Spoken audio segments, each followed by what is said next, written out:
Mesdames et messieurs, après le feu vert du maître de cérémonie, si on peut s'exprimer ainsi, manifestement la pause est terminée, donc je vais reprendre. Donc, mesdames et messieurs, en vos qualités, grades et fonctions, je vous remercie tout d'abord les organisateurs de cette invitation. Je remercie également le colonel Riquier d'avoir proposé mon nom pour la participation à ce colloque. J'en suis très honoré. Il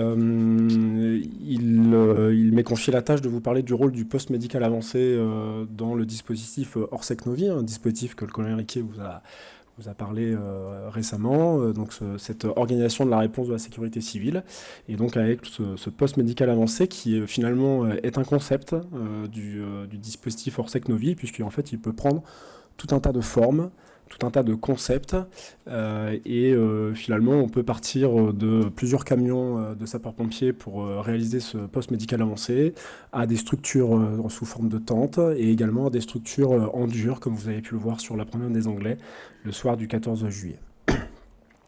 Donc effectivement, le dispositif Orsec-Novi, hein, anciennement ce qu'on appelait le plan rouge, c'est ce fameux plan d'action qui va s'organiser autour de la prise en charge des nombreuses victimes, Novi pour nombreuses victimes.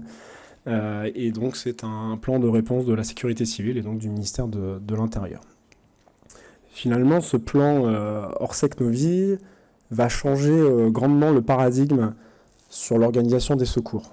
Pour un docteur, pour un médecin, pour un secouriste, pour un sapeur-pompier, quand on prend en charge une victime, notre but, c'est de la sauver. En revanche, quand on prend en charge de nombreuses victimes, on l'a vu, il faut trier, et le paradigme change. On va essayer de sauver le plus grand nombre. On ne peut pas sauver tout le monde. C'est pour ça qu'il faut qu'on s'organise, il faut qu'on donne une réponse nécessaire à ce qu'on puisse sauver les victimes qui peuvent être sauvées. Donc il va falloir faire des choix, et comme on le dit souvent, hein, choisir c'est renoncer. Donc effectivement, il va falloir renoncer à s'occuper de certaines victimes. Je vais vous parler de plusieurs dogmes qui finalement vont régir ce concept de poste médical avancé. Le premier dogme, c'est le principe de ne pas ramener la catastrophe à l'hôpital. Le poste médical avancé va servir d'une zone tampon, d'une zone de soins, d'attente, mais plutôt, comme vous voyez sur le schéma, de partir du chantier, donc de la zone de catastrophe, et d'envoyer des ambulances. Ça, c'est assez simple, hein, finalement, en termes de concept. Hein. On envoie des ambulances sur le chantier, et les ambulances partent, prennent les victimes, et les emmènent dans l'hôpital de proximité. En fait, on ne fait que déplacer le problème. On déplace la crise d'un endroit, du point du chantier, jusqu'à l'hôpital. Et c'est l'hôpital qui se retrouve en crise derrière, puisque finalement, l'afflux massif de victimes, même s'ils sont organisés pour recevoir de nombreuses victimes, eh bien cette crise, en fait, elle intervient au niveau de l'hôpital.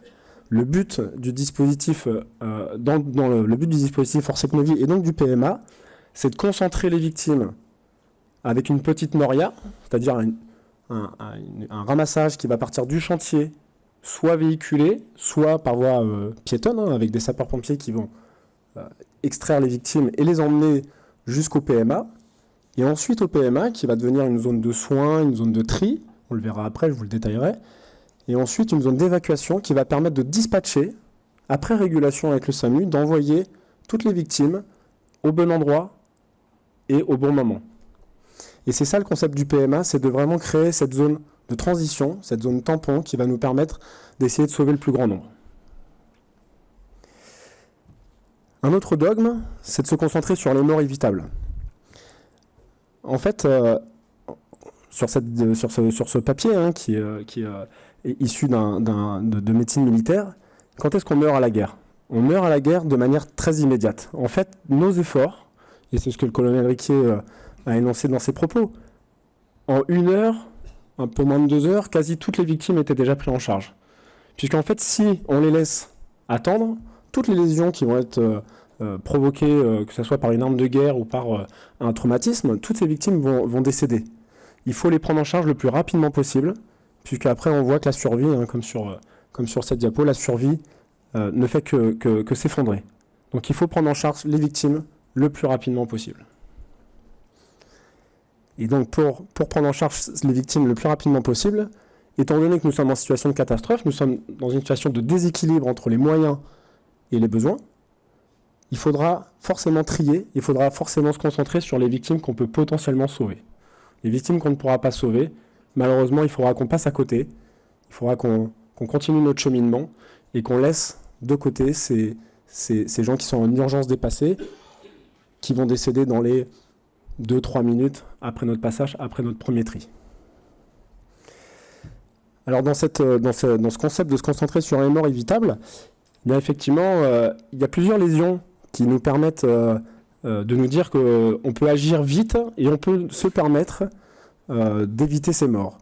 Et là, vous voyez sur cette diapositive empruntée au service de santé des armées, en fait, c'est le garrot, finalement, un objet très simple, que vous avez peut-être appris dans les gestes de premier secours.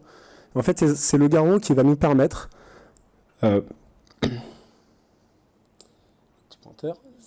c'est le garrot qui va nous permettre, en fait, de diminuer la mortalité sur intervention.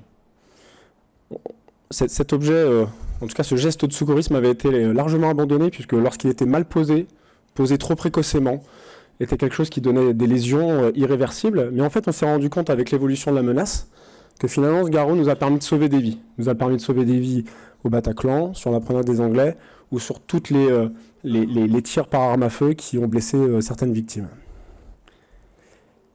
Également sur cette diapo, vous voyez en fait la plupart des décès qui arrivent sur ces zones de guerre sont liés aux hémorragies des membres, pour à peu près 2/3.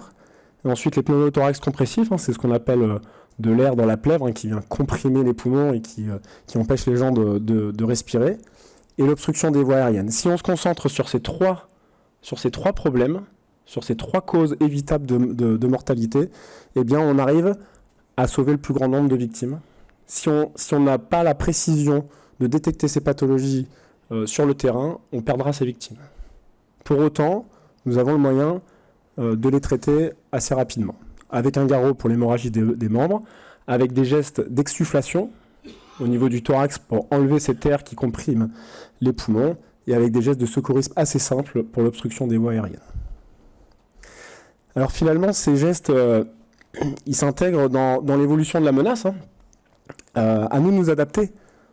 À nous de nous adapter à ce qui se présente face à nous.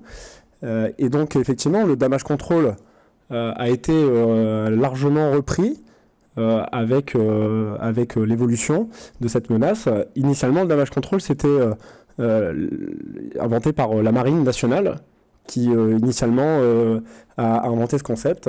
Ils réparaient les voies d'eau sur leur bateau, ils rentraient au port, ils faisaient une réparation sommaire, ils rentraient au port, ils finissaient la réparation et ils retournaient faire la réparation définitive une fois qu'ils étaient rentrés au port. Plutôt que de commencer à faire une réparation définitive en mer, qui prenait du temps, qui était à risque, le but étant de pouvoir rentrer le plus rapidement au port sans chavirer. Et en fait, effectivement, le but du damage control, c'est pas forcément de refaire l'anatomie, c'est surtout de préserver la physiologie humaine, de préserver la circulation sanguine, de préserver ce qui est vital et de pouvoir sauver le plus grand nombre de victimes. Je vous parlais du garrot. Bon, je vous ai pas mis d'image trop délicate, mais en fait, c'est vrai que ce garrot, on l'avait largement abandonné il fut un temps, puisque mal posé, ou encore une fois posé trop précocement, créait des lésions irréversibles sur les membres. D'ailleurs, la Croix-Rouge, en 2001, le disait bien, c'est un instrument du diable qui parfois sauve des vies. Et effectivement, on le reconnaît actuellement, le garrot sauve des vies. Et ça fait partie des gestes de secourisme de base, dorénavant, qui sont inculqués aux sapeurs-pompiers, aux secouristes, aux médecins, parce que vraiment, ça sauve des vies dans ce contexte actuel d'évolution de la menace, avec ce qu'on connaît de manière régulière, fusillade, polytraumatisme, etc. Alors un autre dogme que je reprends de la Haute École de Santé publique, la crise, elle survient souvent que dans des systèmes qui ne sont pas préparés.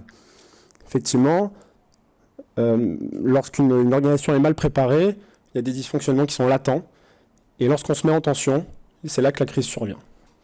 Et effectivement, la semaine dernière, avec le colonel Riquier, on était tous les deux sur un exercice de sécurité civile à Antibes, et il faut s'entraîner, et on s'entraînera, et on continuera à s'entraîner, puisque en fait, il n'y a que en répétant nos gammes régulièrement qu'on trouvera les solutions le jour J.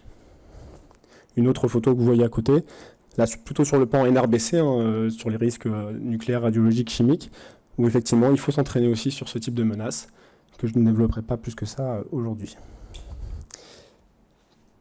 Pour faire un peu de littérature, une phrase d'un professeur émérite de la faculté de médecine de Nancy, professeur Bollard, qui était un de mes maîtres. Toujours se rappeler que nous regardons le désert des Tartares. Je vous ai mis cette couverture de livre de Dino Buzzati, qui raconte le récit d'un jeune lieutenant qui passe sa vie à regarder le désert des Tartares, qui regarde un désert toute sa vie et qui attend l'invasion des Tartares. Son rôle, c'est de regarder l'invasion des Tartares. Et malheureusement, les Tartares, ou heureusement, les Tartares n'envahiront jamais ce désert. Et toute sa vie, la résilience de cet homme a été de faire son rôle jusqu'à la fin, de s'entraîner au cas où les Tartares interviendraient. Et en fait, c'est ça la médecine de catastrophe, c'est ça la crise, c'est s'entraîner à une crise qui peut-être n'arrivera jamais. Encore une fois, le colonel Riquier l'a dit, il a vécu la chose de sa vie, peut-être qu'il n'aurait pas forcément voulu la vivre, mais en tout cas, il s'est préparé toute sa vie à ce qu'il soit prêt le jour J. Alors voilà le PMA. Comme je vous l'ai dit, le PMA, c'est un concept. C'est un concept, là, une photo de nos éléments de réponse au niveau du 10-06, c'est des tentes, je vous les développerai après. Mais finalement, le PMA, il doit prendre toutes les formes possibles et imaginables. Et en fait, il ne doit pas se limiter uniquement à ce qu'on nous apprend dans les livres. Il doit faire partie de notre imagination. Il doit faire partie de notre réflexion immédiate. Et c'est pour ça que sur la première des Anglais, un PMA a été mis dans une zone sécurisée en dur. Parce que finalement, il faut que ça soit accueillant, un PMA. Accueillant avec des grands guillemets, bien sûr. Il faut que ça soit accueillant, il ne faut pas que ça soit difficile à mettre en œuvre, puisqu'on l'a vu, les victimes, elles doivent être prises en charge rapidement. Et si on met déjà du temps à trouver l'emplacement du PMA, si on met déjà du temps à mettre en place ce PMA, à le mettre en œuvre, eh bien en fait, nos victimes vont décéder. Et donc le PMA, il a 3 fonctions. Il a une fonction de tri, une fonction de triage. On le trie déjà sur le chantier, on retrie au poste médical avancé. C'est important, ça nous permet aussi de prioriser nos victimes. Ça a une fonction de soin, c'est une zone médicalisée, paramédicalisée, où on va faire des gestes les plus simples, comme poser un pansement ou désinfecter une plaie, jusqu'à faire des gestes de réanimation lourds pour pouvoir transporter la victime vers l'hôpital. Et donc effectivement, avant de la transporter à l'hôpital, c'est de réaliser son évacuation, c'est de retrier encore à la sortie du poste médical avancé, c'est de faire une évacuation au bon endroit, au bon moment, avec le bon vecteur. Donc effectivement, le PMA, il doit être à proximité du chantier, mais en zone sécurisée. Donc tout est l'intérêt de réfléchir à son emplacement, et c'est son emplacement qui conditionnera l'ensemble du reste de la prise en charge. Ça doit être proche aussi des axes d'évacuation, puisque si on positionne notre PMA loin d'une autoroute, eh bien en fait, ou loin d'une route, on aura du mal à évacuer nos victimes par voie terrestre, et il faudra trouver d'autres moyens. Et ce PMA, de toute façon, on redéveloppera après sur les extrêmes urgences, mais le PMA doit recevoir l'ensemble des victimes, pas les impliqués. Les impliqués, eux, vont dans ce qu'on appelle le centre d'accueil des impliqués. Mais en tout cas, le PMA va recevoir l'ensemble des victimes. Il va permettre de les mettre en condition de transport pour pouvoir les sécuriser jusqu'au bon endroit, au bon bloc opératoire et dans le bon hôpital avec le bon plateau technique. Alors il y a une notion importante qui mérite d'être un peu développée, c'est ce qu'on appelle le roll-out. Le roll-out, en fait, c'est ce qui se passe aussi dans les services d'urgence actuellement. C'est-à-dire qu'en fait, il ne faut pas d'engorgement. Dans un PMA, il ne faut pas que ça s'engorge. Le flux d'entrée et le flux de sortie doivent être à peu près équivalents, ou peut-être un peu moins sur le flux de sortie, parce que c'est toujours un peu compliqué, parce qu'en fait, après, il se réalise le phénomène d'entonnoir. Et après l'entonnoir, ça se répercute sur les zones de soins, dans le PMA, où après, les soignants sont débordés, ne peuvent plus prendre en charge correctement les victimes. Donc le flux d'entrée et le flux de sortie doit être quand même assez similaire pour permettre un bon déroulement du fonctionnement du PMA. Alors là, un petit schéma pour le conceptualiser, et comme je vous l'ai dit, ça peut prendre de nombreuses formes en fonction du site, en fonction de l'endroit qui aura été choisi. Le point d'entrée du poste médical avancé est unique. Il est unique. La petite noria, le ramassage, vient emmener ces victimes au niveau du point d'entrée unique, où là, la victime va être triée. Elle va être triée médicalement, et on va la classer on est assez simple hein, chez les sapeurs-pompiers. Urgence absolue, urgence relative. Sur des critères médicaux que je ne développerai pas, mais c'est à ce moment-là où on décide quelle victime nécessite des soins urgents, quelle victime va avoir des soins un peu plus relatifs, un peu plus éloignés. On va trier également les décédés à l'entrée, puisque malheureusement, parfois entre le ramassage au niveau du chantier et l'arrivée au PMA, certaines situations peuvent se dégrader et certaines victimes sont décédées avant même d'être prises en charge au niveau du poste médical avancé. Vous y voyez également une zone de pharmacie, une zone logistique, hein, puisque finalement un PMA il ne peut fonctionner qu'avec des moyens humains, mais aussi avec des moyens logistiques. Si on n'a pas de médicaments, si on n'a pas de matériel pour soigner les victimes, eh bien, on ne pourra pas faire notre travail correctement. Donc il y a une grosse pression logistique qui est nécessaire et qui dépend du directeur des secours médicaux en relation avec le commandant des opérations de secours pour approvisionner à la fois en hommes et à la fois en moyens médicamenteux et logistiques le poste médical avancé. Et puis vous voyez finalement la dernière zone de ce poste médical avancé qui est la zone d'évacuation qui va permettre d'emmener les victimes après le traitement au PMA, donc après cette mise en condition de transport et de survie, jusqu'aux hôpitaux qui correspondent au bon plateau technique après régulation avec le SAMU. Donc là, vous voyez un petit peu d'iconographie, mais là, par exemple, vous voyez, c'est un gymnase. C'est bien un gymnase. Un gymnase, c'est grand, c'est éclairé, souvent c'est chauffé, il y a des points d'eau, il y a de la place, et on peut dispatcher nos zones de manière très précise, pour mieux prendre en charge nos victimes. Là, vous voyez encore un gymnase qui avait été réquisitionné. Et puis, vous voyez, ces moyens logistiques, hein, finalement, on est préparé. Au SDIS des Alpes-Maritimes, on a l'ensemble des moyens nécessaires à répondre à la crise.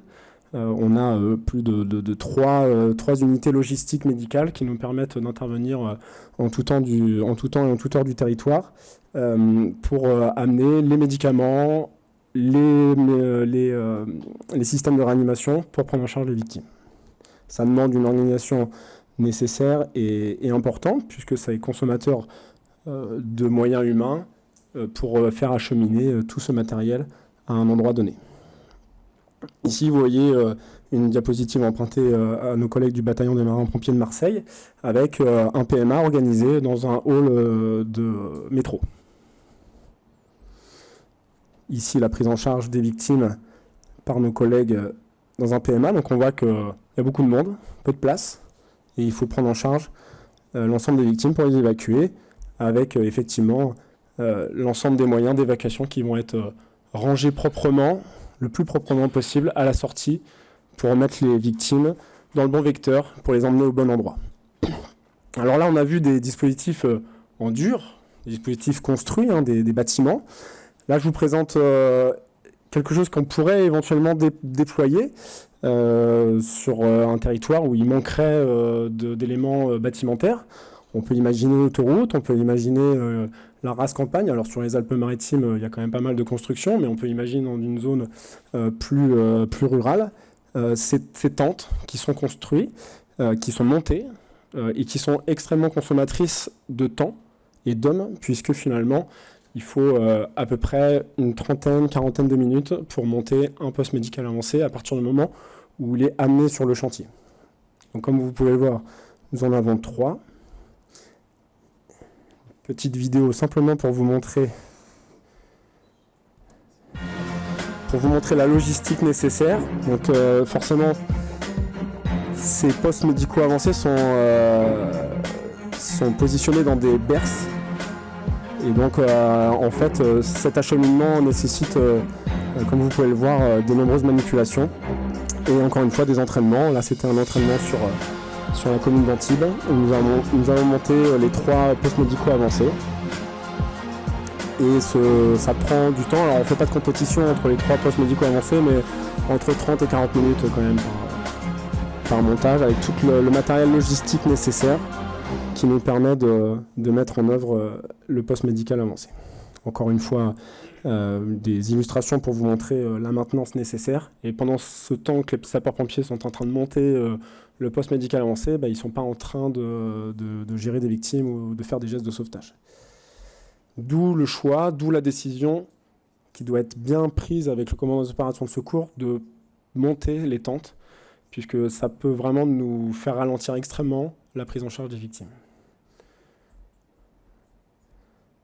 Vous voyez tout le matériel qui doit rentrer à l'intérieur. Là, je vous montre une photo avec effectivement la sortie du poste médical avancé, avec aussi la table qui nous servira de secrétariat. Par exemple, un poste médical avancé dans toute sa longueur, hein, les 3 postes médicaux avancés qui vont se mettre dans l'enfilade, qui vont nous permettre de faire à peu près 500 mètres carrés d'hôpital de campagne au niveau du SDIS des Alpes-Maritimes.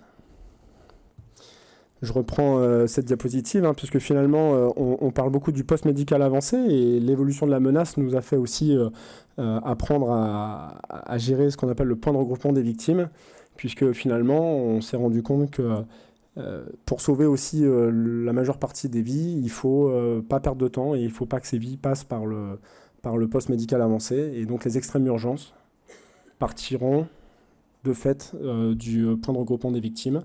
Encore une fois, hein, ça nécessite un triage important, immédiat, de bien reconnaître quelles victimes doivent partir immédiatement du point de regroupement des victimes et ne pas passer par le PMA. Avant cette évolution de la menace, avant le dispositif Orsec-Novi Alpha, l'ensemble des victimes passaient par le poste médical avancé.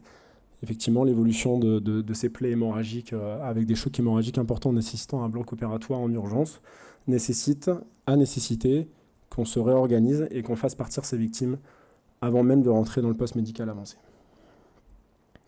Donc encore une fois, dans un dispositif Orsec-Novi, on ne fait que trier. Il faut trier. Trier devant, trier au PMA, trier à la sortie. C'est la seule manière de pouvoir faire partir les victimes qui nécessitent des soins importants. Alors, c'est pas récent, hein, l'évolution, enfin en tout cas l'invention du tri, c'est dans la médecine des forces napoléoniennes, hein, avec le chirurgien Larrey qui avait inventé le triage. Hein. On le voit, hein, il le dit clairement, ceux qui sont les plus dangereusement blessés doivent être pris en charge en priorité, sans distinction de rang ou de grade. Ceux qui sont plus légers doivent attendre que leur phare d'âme, mutilé plus gravement, atteint, soit opéré et pansé, pour éviter qu'ils ne meurent dans les heures ou les jours qui suivent. Donc déjà à l'époque, ils avaient inventé le concept de triage. Hein. Ils ne prenaient pas le temps de s'occuper des petites plaies, ils s'occupaient déjà des victimes les plus graves pour essayer de garder leurs soldats en ordre de marche. Et puis finalement, ce concept a été repris aussi pendant la guerre de 14 et malheureusement dans tous les autres conflits qui existent à ce jour. Alors finalement, pourquoi on est obligé de trier, et pourquoi on est obligé de trier au poste médical avancé? Je vous l'ai déjà largement explicité. Mais finalement, le tri, il est lié à ce déséquilibre entre les besoins et les moyens. C'est ce qui régit la médecine de catastrophe, c'est ce qui régit cette crise. Il faut qu'on puisse catégoriser pour pouvoir sauver le plus grand nombre de victimes. Alors effectivement, comment bien trier? Alors ça, c'est très très dur. C'est très très dur de bien trier, puisque un triage au poste médical avancé, ça doit durer une trentaine de secondes. Quand vous allez voir votre médecin ou le médecin aux urgences, j'espère qu'il prend un peu plus de temps pour vous examiner. Mais en tout cas, là, ça doit prendre 30 secondes. 30 secondes de la tête aux pieds, sans moyens paramédicaux, sans moyens techniques, uniquement un triage clinique, uniquement les yeux, les mains, pour comprendre ce qui se passe au niveau de la victime et savoir si on la classe en urgence absolue ou en urgence relative. Alors, il y a deux pendants du triage. Hein. Je vous l'explique ici, hein, c'est le sous-triage. Effectivement, sous-trier quelqu'un, c'est-à-dire ne pas voir la lésion qui va la faire mourir, c'est un danger immédiat, puisque finalement, on va le classer du mauvais côté et il va mourir faute de soins. Et il y a un autre, alors on pourrait dire dans ce cas-là, on n'a qu'à tous les mettre dans une gravité un peu plus importante que celle qu'ils présentent, mais finalement, on s'est rendu compte, et notamment, vous voyez cette étude dans un journal de traumatologie hein, qui date d'il y a 20 ans, et finalement, on s'est rendu compte que l'over-triage, donc le sur-triage préhospitalier, va aggraver le pronostic des victimes. Pourquoi? Parce que finalement, on va renvoyer beaucoup plus de victimes qu'ils ne nécessitent dans certains centres, qui vont se retrouver, encore une fois, en surcharge de victimes. Et finalement, on va perdre des victimes à ce moment-là, puisque les soignants n'auront pas la possibilité de les traiter à l'hôpital. Donc, il y a vraiment deux pans au triage, et c'est un triage qui est très important, le sous-triage et le sur-triage ou l'over-triage. Quelques phrases un peu pour illustrer mes propos. Hein. C'est Bowers qui l'exprime, un médecin. Trier, c'est faire aussi bien que possible pour le plus de personnes, au moment opportun et dans l'endroit approprié. Et puis cette phrase du professeur Larcan, qui est un des préceptes de la médecine de catastrophe, quelqu'un qui a beaucoup œuvré pour la médecine de catastrophe, et qui dit qu'effectivement le triage il doit être adapté aux circonstances et notamment aux capacités d'accueil hospitalières, et que finalement venir mal trier constituerait forcément un barrage à l'évacuation, puisqu'on n'évacuerait pas forcément les bonnes victimes au bon endroit et au bon moment. Cette évacuation, c'est un peu la finalité du PMA. Quand on est directeur de secours médicaux et commandant des opérations de secours, quand le PMA se vide, c'est là où on commence à faire retomber la pression. Et avant ça, il y a un gros travail de régulation avec le SAMU, avec nos collègues des hôpitaux. Il faut que cette régulation elle soit optimisée dans chaque centre. Il faut que les centres puissent avoir préparé en amont cette réception capacitaire, puisque finalement, ici dans les Alpes-Maritimes, on est très bien doté en hôpitaux, mais dans certains départements, il y a des plateaux techniques qui n'existent pas, des chirurgiens qui ne sont pas forcément présents sur les hôpitaux, des trauma centers, des centres de gestion de la traumatologie qui sont quand même très éloignés dans certains départements. Et c'est sûr que si on ne régule pas correctement, si on n'envoie pas les patients dans les bons trauma centers, dans les bons endroits, il y aura forcément de la casse à ce moment-là. Comme vous le voyez, cette évacuation, elle peut intervenir par des véhicules de secours et d'assistance aux victimes, mais aussi c'est à nous de nous adapter. C'est-à-dire que des victimes qui sont en urgence relative, qui peuvent se déplacer par elles-mêmes, il ne faut pas hésiter à prendre un minibus, il ne faut pas hésiter à prendre des ambulances de la protection civile pour les faire monter à l'intérieur et pour gagner du temps, puisque si on consomme une ambulance pour une victime, ce qui se fait dans la vie normale, dans la vie de tous les jours, et ben ça ne marche pas en médecine de catastrophe. Donc il faut s'adapter, il faut utiliser les moyens aériens. Parfois, on met 2 victimes quand d'habitude on n'en met qu'une dans un hélicoptère. Et il faut arriver à optimiser nos moyens d'évacuation. Forcément, et j'en ai pas parlé énormément puisque le temps est quand même compté, à l'intérieur de tout ça, ces outils peut-être que vous connaissez, qui sont le système Sinus pour les sapeurs-pompiers, qui sont les systèmes d'identification, de dénombrement des victimes, qui doit intervenir à chaque phase du dispositif Orsec-Novy, qui doit se mettre en amont au point de rassemblement des victimes, au poste médical avancé, à l'évacuation, et qui va être l'identité de la victime, sa catégorisation, qui va nous permettre de dénombrer pour les autorités. C'est important de savoir combien de victimes on a à un instant T sur un événement, et qui va ensuite suivre progressivement la victime jusque dans les hôpitaux avec la mise en place de civiques. Et puis ensuite, pour certains SAMU qui en sont équipés, le fameux système SI-SAMU qui permet une régulation et d'avoir une corrélation entre les lits hospitaliers et le chantier. Tout ça, bien entendu, comme je vous l'avais dit, les hôpitaux sont aussi obligés de se préparer à cette crise par les fameux plans blancs, les plans blancs hospitaliers, et ils sont obligés de travailler aussi sur leur acceptation capacitaire. Combien de victimes graves je peux prendre à l'hôpital Intel? Et ça, c'est important qu'ils puissent le dire en amont, puisque derrière, la régulation aura forcément besoin de ces données pour pouvoir envoyer les victimes dans les bons hôpitaux. On parle de petite noria au début entre le chantier et le PMA. On parle de grande noria, entre noria, c'est roue en latin. On parle de grande noria entre le PMA et les hôpitaux. Quelques messages de synthèse.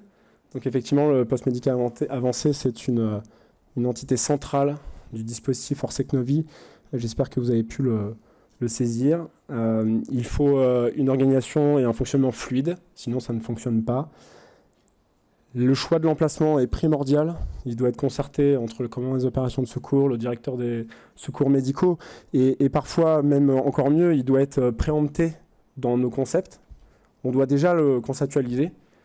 On doit déjà savoir à peu près où on doit placer notre PMA dans chaque ville, dans chaque site un peu difficile, parce qu'en fait, ça nous fait gagner du temps par la suite. Il doit être hiérarchisé, forcément, comme dans toute organisation, et c'est ce qui régit la sécurité civile, c'est la hiérarchie. Il faut un chef qui commande, il faut un chef qui commande le PMA, il faut un chef qui commande les évacuations. Il y a beaucoup de consommation d'hommes, mais il n'y a que ce fonctionnement hiérarchique qui fonctionne. Et ce PMA et ce poste médical avancé est une zone, encore une fois, de tri, de soins et d'évacuation. Une dernière diapositive pour sortir un peu de ce monde de la catastrophe et de vous rappeler qu'il est important de se former aux gestes qui sauvent et d'apprendre à s'occuper de nos proches et des concitoyens. Je vous remercie.